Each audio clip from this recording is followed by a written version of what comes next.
താമരശ്ശേരി ഷഹബാസ് വധക്കേസിൽ കുറ്റാരോപിതരായ വിദ്യാർത്ഥികളുടെ പരീക്ഷാഫലം തടഞ്ഞ നടപടിയിൽ സർക്കാരിന് ഹൈക്കോടതിയുടെ രൂക്ഷ വിമർശനം. പരീക്ഷാഫലം എങ്ങനെ തടഞ്ഞുവെക്കാനാകും? പരീക്ഷാഫലം തടഞ്ഞുവെക്കാൻ സർക്കാരിന് എന്ത് അധികാരമെന്നും കോടതി ചോദിച്ചു. കുറ്റകൃത്യവും പരീക്ഷാഫലവും തമ്മിൽ ബന്ധമില്ലല്ലോ എന്നും കോടതി അഭിപ്രായപ്പെട്ടു. സഹപാഠികളുടെ ആക്രമണത്തിൽ ഷഹബാസ് കൊല്ലപ്പെട്ട കേസിൽ 10ാം ക്ലാസ് വിദ്യാർത്ഥികളായ 6 പേരാണ് പ്രതികളായിട്ടുള്ളത്. ഇവരെ പരീക്ഷ എഴുതാൻ അനുവദിച്ചത് നേരത്തെ വിവാദമായിരുന്നു.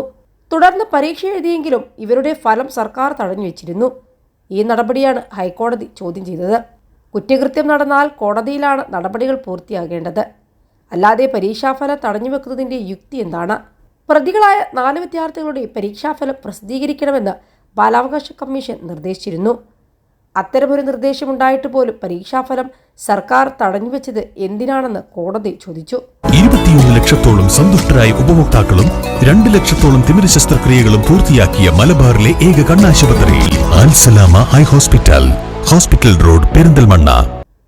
ഫെബ്രുവരി 28-നാണ് വിദ്യാർത്ഥികൾ തമ്മിലുണ്ടായ സംഘർഷത്തിൽ പരിക്കേറ്റ് ചികിത്സയിലായിരുന്ന താമരശ്ശേരി ചുങ്കം പാലോറക്കുന്ന് ഇക്ബാലിന്റെ മകൻ 15 വയസ്സുകാരനായ മുഹമ്മദ് ഷഹബാസ് മരണപ്പെട്ടത്.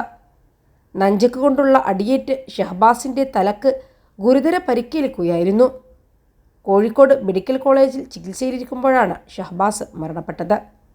പ്രതികളായ വിദ്യാർത്ഥികൾ ജുവനൈൽ ഹോമിലെ പ്രത്യേക പരീക്ഷാ കേന്ദ്രത്തിൽ വെച്ചായിരുന്നു പരീക്ഷ എഴുതിയതും. വിദ്യാർത്ഥികളുടെ പരീക്ഷാഫലം തടഞ്ഞുവെച്ചത് ബാലാവകാശ നിയമത്തിന് എതിരാണെന്ന് പറഞ്ഞ് ബാലാവകാശ കമ്മീഷൻ രംഗത്ത് വന്നിരുന്നു.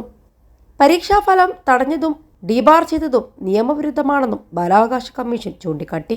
പരീക്ഷാഫലം തടഞ്ഞുവെക്കണമെങ്കിൽ പരീക്ഷയിൽ ക്രമക്കേട് നടക്കണമെന്നും എന്നാൽ ഇവിടെ ഇത്തരത്തിലൊരു കാര്യം നടന്നിട്ടില്ലെന്നും കമ്മീഷൻ വ്യക്തമാക്കിയിരുന്നു.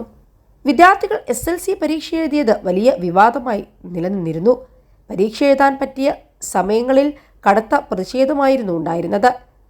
ഇവരുടെ പരീക്ഷാഫലം എന്തുകൊണ്ടാണ് പ്രസിദ്ധീകരിക്കാത്തതെന്ന് തങ്ങൾക്ക് അറിയില്ലെന്നാണ് താമരശ്ശേരി GVHSS അധികൃതർ വ്യക്തമാക്കിയത്.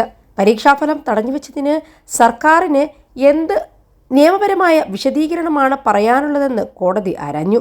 വിദ്യാർത്ഥികളുടെ ഫലം തടഞ്ഞ വിദ്യാഭ്യാസ വകുപ്പിൻ്റെ നടപടി ആശ്ചര്യകരമാണ്. ഫലം ഉടനടി പ്രസിദ്ധീകരിക്കണം. പ്രസിദ്ധീകരിച്ചില്ലെങ്കിൽ കുറ്റകരമായ അനാസ്ഥയെന്ന് കണക്കാക്കേണ്ടി വരും. അതിനാൽ തന്നെ എത്രയും വേഗം സർക്കാർ ഇക്കാര്യത്തിൽ നടപടി സ്വീകരിക്കണമെന്ന് ഹൈക്കോടതി ഉത്തരവിട്ടു. കുട്ടികൾക്ക് ഇതിനോടകം തന്നെ ഭീഷണി കത്തുകൾ വന്നിട്ടുണ്ടെന്നും ക്രമസമാധാന പ്രശ്നത്തിലേക്ക് ഇത് നയിച്ചേക്കാമെന്നും കോടതി നിരീക്ഷിച്ചു.